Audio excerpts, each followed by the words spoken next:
Isang makulay at jam-packed na gabi ang nasaksihan noong Huwebes, Nobyembre 21 sa Benguet Sports Complex Gymnasium para sa Coronation Night ng Mr. and Miss Benguet 2024. Ipinamahagi rin ang mga natatanging parangal sa iba't ibang kategorya. Para sa Minor Awards, panalo sa Benguet Wear Award si Miss Kabayan at Mr. Kapangan. Panalo sa Casual Interview Award si Miss Tuba at Mr. La Trinidad. Para sa Best Performer Award ay nasungkit ni na Miss Bakun at Mr. Kibungan. Panalo naman sa Articulate Award si Miss Kabayan at Mr. Tublay. Para naman sa Photogenic Award, nakuha ni Miss Bukod at Mr. Mankayan. At nakuha ni Miss Mankayan at Mr. Kibungan ang Congeniality Award.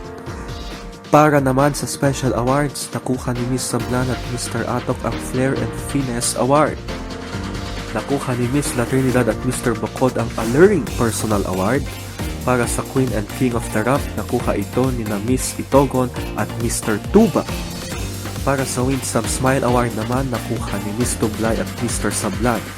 At para sa Best in Talent Award, nakuha ni Miss Atok at Mr. Itogon. At hindi rin nagpahuli ang mga nanalo sa ibang kategorya tulad ng Best in Swimwear na si Miss Kibungan at Mr. Bugyas. Best in Creative Wear si na Miss Kabayan at Mr. Bugyas at Best in Formal Wear si Miss Bukod at Mr. Kibungan.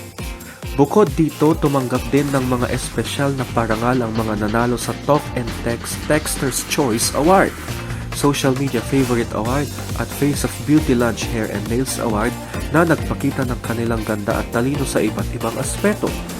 Hindi rin matatawagan ang advokasya ng mga kalahok mula sa nangungunang 5 bayan kung saan itinanghalang Tuba, Bukod, Bugyas, Sablan at Kabayan bilang mga bayan na may pinakamagandang programa para sa pag-unlad. Ang gabi ay nagwakas sa paglalakad ng mga bagong hari at reyna ng Benguet 2024 na sina Mr. at Miss Bugyas.